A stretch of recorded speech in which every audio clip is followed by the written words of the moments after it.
వచ్చేసారు అంటే ఏం శ్రేవలే అన్న మహిళా సోదరి వాళ్ళు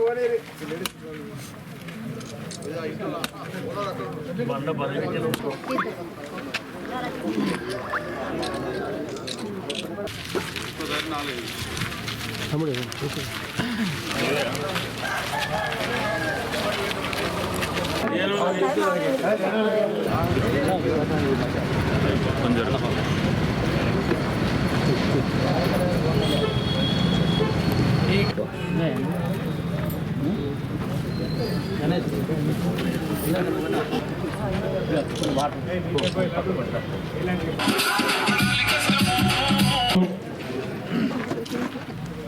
జిల్లా గ్రంథాలయ సంస్థ సర్పంచ్ ప్రకాశ్ అన్న గారికి, టౌన్ అధ్యక్షులు అబ్బయ్య గౌడ్ గారికి, వైస్ చైర్మన్ గణేష్ గారికి,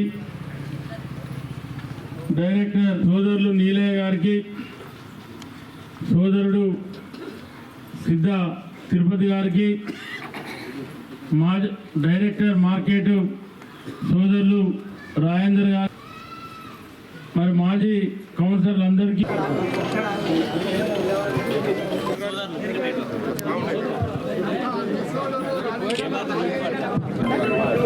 ప్రొసీడింగ్ తీసుకున్న తర్వాత అందరికీ శ్రీగోళం అనూష, శ్రీ భాషం ప్రభాకర్.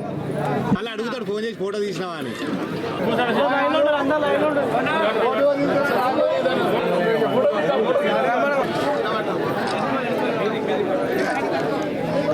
అట్లనే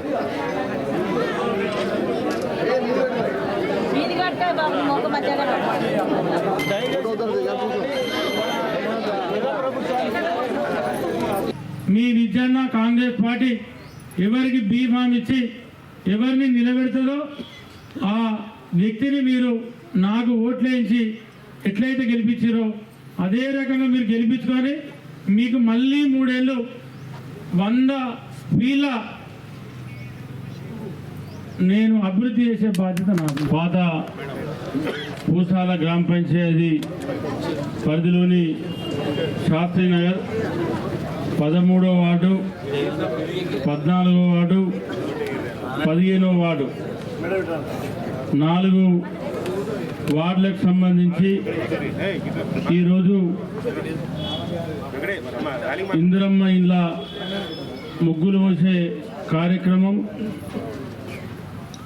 ప్రొసీడింగ్లు ఇచ్చేటువంటి ఏర్పాటు చేసుకోవడం జరిగింది. మీ చెమ్ముని కుంట నుండి ఆరేపల్లి ఆంజనేయ స్వామి టెంపుల్ వరకు మరి రోడ్డు వైండనింగ్ చేసి మీ సహకారం ఉంటే సెంట్రల్ లైటింగ్ పెట్టించే బాధ్యత నాది. అది మీ ఇష్టం, మీరు సహకరిస్తాం. రోడ్డు వెడల్పోయినా పర్వాలేదు, మేము పార్టీలకు ఖచ్చితంగా ముందడికి వస్తామంటే బాగా వెడల్పు కూడా మీరు అంబేద్కర్ స్టాచ్యూ నుంచి వెళ్ళి మనం అటు తీసినంత అవసరం లేదు. పూసాల రోడ్ ఎంతైతే తీసినామో, ఎందుకంటే రేపు ఈనంగా బస్సు పోతే కాబట్టి మన బస్ డిపో కూడా అయింది కాబట్టి ఒక 4 నెలల్లో మన దగ్గరనే బస్సులు స్టార్ట్ అవుతాయి కాబట్టి మనం సుల్తానాబాద్ నుండి ఎలిగేడు చొప్పదాన్ని కూడా ఈనంగానే బస్సు ఇస్తాం. కానీ ఇలా కనకయ్య రుణం తీసుకోవడానికి మరి ఆ వార్డు ప్రజలకు, అక్కడటువంటి ఆ ఓటర్లకు నాకు కూడా ఒక అవకాశం వచ్చింది. ఎందుకంటే ఇవాళ ప్రభుత్వం ఉంది, నేను ఎమ్మెల్యేగా ఉన్నా, రేపు తిరుపతికి వెళ్తే మనం కనకయ్య గెలిచినట్టు మనం భావిస్తాం. కాబట్టి అదేవిధంగా మరి ఇక్కడటువంటి అబ్బాయి గౌడ్ కూడా నా కోసం కష్టపడ్డాడు. ఇవాళ మంచి చెడు మరి వాళ్ళు నాతోని తోడై నిలబడ్డాడు. కాబట్టి మీరందరూ కూడా పెద్ద మనసుతో ఏంటంటే ఇవాళ మా సోదరుడు నీలయ్య ఉన్నాడు, ఆయన కూడా నా ఎన్నికల పనిచేసింది. నీలయ్య గారికి కూడా మేము కాంగ్రెస్ పార్టీలో ప్రభుత్వ పరంగా సముచిత స్థానం ఉంటుంది. నీలయ్యకు కూడా ఎక్కడేం అన్యాయం జరగదు. ఖచ్చితంగా నీలయ్యకు మంచి అవకాశం ప్రభుత్వాన్ని కల్పించే బాధ్యత నాది. ఎందుకంటే ఎక్కడ కూడా 1% కూడా ఏం ఇబ్బంది రాదు. కాబట్టి నీలయ్యకు నేను చెప్పలేదు, డైరెక్ట్గా చెప్తానా. ఎందుకంటే ఇవాళ మనందరం కలిసి నడవలసిన అవసరం ఉంది. ఇవాళ భూసాల అభివృద్ధి కానీ, సుల్తానాబాద్ పట్టణాభివృద్ధి కానీ మనందరం కలిసి ఉంటేనే దాన్ని దృష్టిలో పెట్టుకొని మరి మీరు పింఛన్లు రానోళ్ళు ఎవరన్నా ఉన్నా వికలాంగులు కానీ ఒంటరి మహిళలు కానీ వృద్ధాప్య పింఛన్లు కానీ కులవృత్తుల పింఛన్లు కానీ వాళ్ళందరికీ కూడా ప్రభుత్వం రాబోయే 6 నుండి 8 నెలల పింఛన్లు ఇవ్వబోతా ఉంది.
మార్పిడికి జరిగినటువంటి ఆలయ కమిటీ చైర్మన్ ఆధ్వర్యంలో డైరెక్టర్లు అందరూ కూడా నాకు సహకరించి మరియు నిత్య భక్తులు కూడా శివాలయ భక్త బృందం అందరూ కూడా నన్ను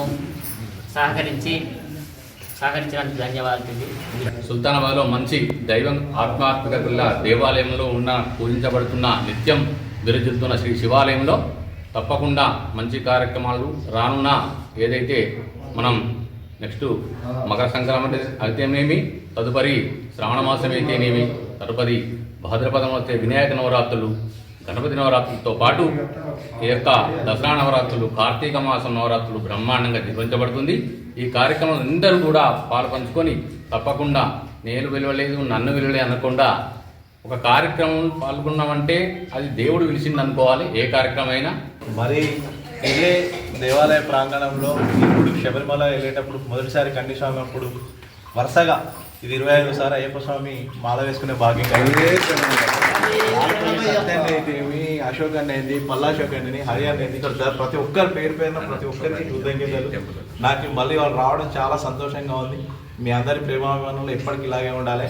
నిరంతర ధర్మ కార్యాచరణ సిద్ధిరస్తు ఆశీర్వదించిన అర్చక స్వాములను ప్రతి ఒక్కరం ధర్మ కార్యాచరణలో మనవంతు భాగంగా మనం ధర్మ కార్యాచరణ చేస్తే అది ఆ ఊరికి, ఆ ప్రజలకి, అక్కడ ఉన్నవారి ప్రతి ఒక్కరికి వారి కుటుంబాలన్నీ కూడా సౌభాగ్యాలతో విరజిల్లుతాయని అర్చక స్వాములు నిత్యం ఆ దేవుని వేడుకుంటూ ఉంటారు.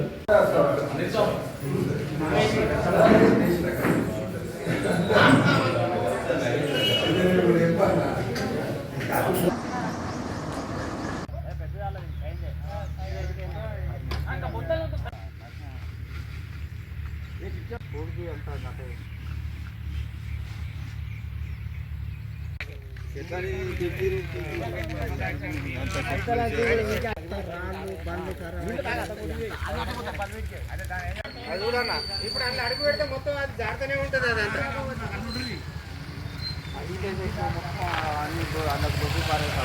ఇప్పుడు దొబ్బుతాయి మొత్తం అలా మట్టి పడేది లోతుండే కాలం ఇంకా బాగా లోతుండే లోతుండే ఆటో ఎట్లా ఇస్తారు ఒకరు ఇద్దరు?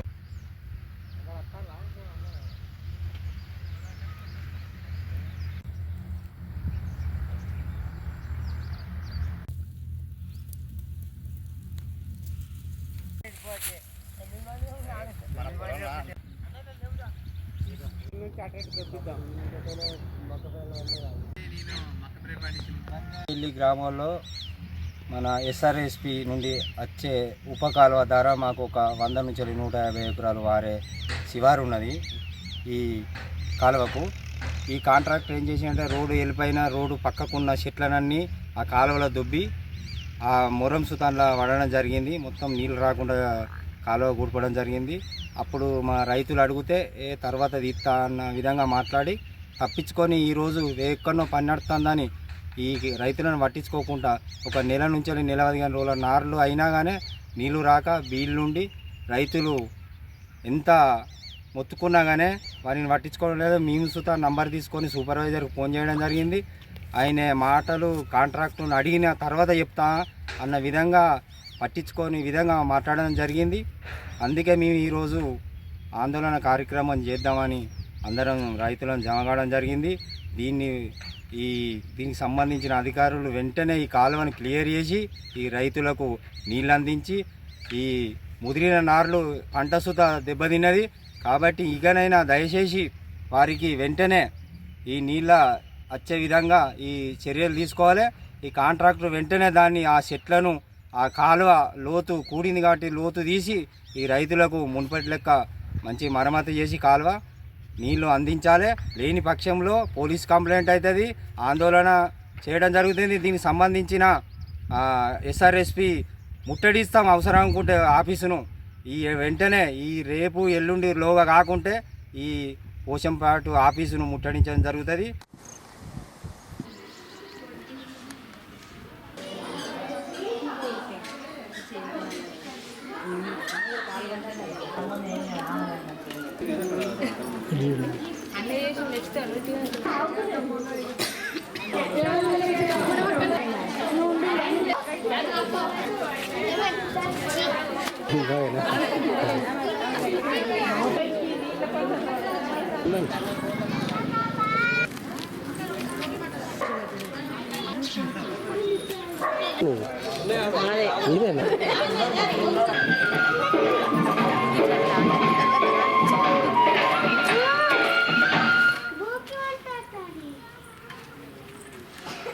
రమేష్ అన్న కొంచెం ముందుకు పోయి వెనక లేడీస్ని కవర్ చేయండి.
కాలనీలో వాసవి క్లబ్ మరియు వాసవి వనితా క్వీన్స్ క్లబ్ ఆధ్వర్యంలో సంక్రాంతి ముగ్గుల పోటీని నిర్వహించుకున్నాము. అలాగే భోగి మంటలను కూడా నిర్వహించుకోవడం జరిగింది.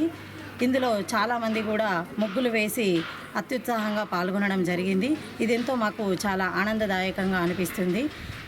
భోగి మంటలు ఫస్ట్ రోజు సంక్రాంతి పండుగ 3 రోజులు జరుపుకుంటారు. మొదటి రోజు భోగి పండుగ, రెండవ రోజు సంక్రాంతి. చెప్పండి. మొదటి రోజున భోగి పండుగ, రెండవ రోజున సంక్రాంతి, మూడవ రోజున కనుమ పండుగను జరుపుకుంటారు. భోగి మంటలను ఉదయం తెల్లవారుజామునే పాత వస్తువులన్నీ తీసుకొచ్చి పాతధనాన్ని తరిమికొట్టి మనలో కొత్త ఆశలను చిగురించాలని, అందరూ కూడా ఆరోగ్యాలతో ఉండాలని మనము తెల్లవారుజామునే భోగి మంటలను వేసుకుంటాము. అలాగే సంక్రాంతి రోజున అందరూ పిండి వంటలను చేసుకొని కొబ్బిమ్మలు పెట్టుకొని ఆడవాళ్ళందరూ నోములు నోచుకొని ఎంతో సంతోషంగా కూడా సంక్రాంతి పండుగను జరుపుకుంటారు. 3వ రోజున అందరూ ముత్తైదులందరూ పసుబొట్లు ఇచ్చుకొని కనుమ పండుగను కూడా జరుపుకుంటారు. అందరూ కూడా ఆయురారోగ్యాల్లో ఉండాలని కోరుకుంటూ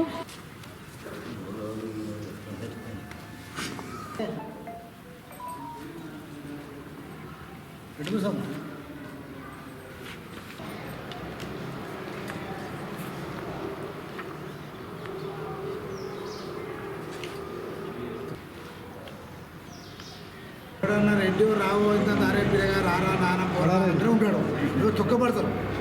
ప్రభుత్వ ఆధిపత్యం ఉన్నప్పుడు అగ్రవర్గం కాంగ్రెస్ ప్రభుత్వం ఉపాధి హామీ పథకం కింద 100 రోజుల ఉపాధి హామీ పథకం కింద కొత్త చట్టాన్ని మార్చారు. ఉపాధి హామీ పథకాన్ని మార్చారు బీజేపీ వాళ్ళని చెప్పేసి ఒక విషపూరితమైన కాంగ్రెస్ కుట్రలు చేస్తూ ఉన్నది. మేము మార్చింది ఏమి లేదు, కొత్త తీసుకొచ్చినాం. 4 చట్టాలు ఇంకా ఇలా కలపడం జరిగింది. ఏంటి అంటే ఇప్పటి వరకు ఎన్ఆర్ఈజీఏ కింద 100 రోజులు పని చట్టం ఉండే. ఇప్పుడు దీన్ని మేము కొత్త తీసుకొచ్చిందంటే 125 రోజులకు ఉపాధి హామీ గ్రామీణ ప్రాంతాల నిరుపేద కుటుంబాలకు ఉపాధి హామీ కింద 125 రోజులకు 20 రోజులు పెంచడం జరిగింది. అలాగే నిర్ణీత సమయంలో పని కల్పించడానికి, నిరుద్యోగులకు భవిష్యత్తుకు అందించడానికి, బలోపేతం చేయడానికి వేతనాలు ఆలస్యంగా చెల్లిస్తే అదనపు పరిహారం చెల్లించే విధంగా ఏదైతే ఈజీఎస్ కింద కానీ ఉపాధి హామీ పథకం కింద డైరెక్ట్ నేరుగా గ్రామ పంచాయతీలనే పడే విధంగా తీసుకురావడం జరిగింది. పథకాలు కేంద్ర స్థాయిలో పథకాలు ఇప్పుడు గ్రామ పంచాయతీలు గ్రామ సభలు పెట్టాలి. గ్రామ పంచాయతీకి నేరుగా నిధులు వస్తాయి. ఈజీఎస్ కానివ్వండి, లేకపోతే దీని పేరు ఒకటే మార్చింది. ఏంటంటే నరేంద్ర మోదీ మార్చింది ఏంటంటే వికసిత్ భారత్ రోజ్గార్ గ్రామీణ రోజ్గార్ ఔర్ వికసిత్ భారత్ గ్రామీణ విబిజీ రామ్జీ అనే పదం వాడి. ఇది 2025లో కాంగ్రెస్ ప్రభుత్వం పెట్టింది. 2005లో పెడితే భారతీయ జనతా పార్టీ గతంలో ఎన్డీఏ ప్రభుత్వం, గతంలో కాంగ్రెస్ ప్రభుత్వం ఉన్నప్పుడు, తర్వాత ఎన్డీఏ మోడీ గారి ప్రభుత్వం వచ్చినాక 2014 నుంచి వెళ్ళి వీటిని మనం గ్రామీణ ప్రాంతాల ప్రజలకు ఎట్లా అందాలి, వ్యవసాయ పనిముట్లు ఎట్లా అందాలి, వికసిత్ భారత్ విన ప్రోగ్రాం చేద్దామని చెప్పేసి భారతీయ జనతా పార్టీ నిర్ణయించడం జరిగింది. ఇప్పుడు 100 రోజుల 125 పనులకు ఇప్పుడు డ్రైనేజ్ కానీ, ఇప్పుడు కొత్తగా చెరువులు పూటికలు కానీ, లేకపోతే చెక్ డ్యామ్స్ కానీ, లేకపోతే వ్యవసాయ పనిముట్లకు కానీ, ఇప్పుడు డ్రైనేజ్ కానీ, సీసీ రోడ్లు కానీ, మట్టి రోడ్లకు ఉపాధి పథకం మట్టి రోడ్డు కోసుకోవడం, గ్రామీణ ప్రాంతాల పొలాలకు మట్టి కోసుకోవడం కానీ, ఇటువంటి పనులకు భారతీయ జనతా పార్టీ 120 రోజుల పని కల్పించడం జరిగింది. కేవలం కాంగ్రెస్ ప్రభుత్వం ఏమైనా మేమే చేస్తున్నాం, ఇవాళ భారతీయ జనతా పార్టీని ఇవాళ గాంధీ 100 రోజుల పథకాన్ని ఇలా బీజేపీ వాళ్ళ తప్పుదారి పట్టించే ప్రయత్నం చేస్తూ ఉన్నారు. మేము ఇది 120 రోజులు పేదలకు అందాలి పథకాలు, పేదలకు అందాలి అనే పథకాల ద్వారా మేము ఇలా పెట్టడం జరిగింది. ఇది కాంగ్రెస్ ప్రభుత్వం, రాష్ట్ర ప్రభుత్వం గమనించవలసిన అవసరం ఉన్నది. ఇక్కడ కేవలం ముఖ్యమంత్రి రేవంత్ రెడ్డి గారు ఈ గ్రామీణ ప్రాంతాల సర్పంచులను నిర్వీర్యం చేసింది కనుక రేపు రాబోయే రోజుల్లో మార్చి 2 సంవత్సరాలు ఇప్పుడు మన గ్రామ పంచాయతీ ఎలక్ట్ అయిన సర్పంచులకు మార్చి 31 లోపు దాదాపుగా ఒక మనిషికి 880 రూపాయల చొప్పున ఓటర్ లిస్టులో, అంటే జనాభా లెక్కల ప్రకారంగా గ్రామ పంచాయతీలకు 3000 కోట్లు యథావిధిగా ప్రతి గ్రామ పంచాయతీ పడేందుకు ప్రయత్నం చేస్తూ ఉంది కేంద్ర ప్రభుత్వం.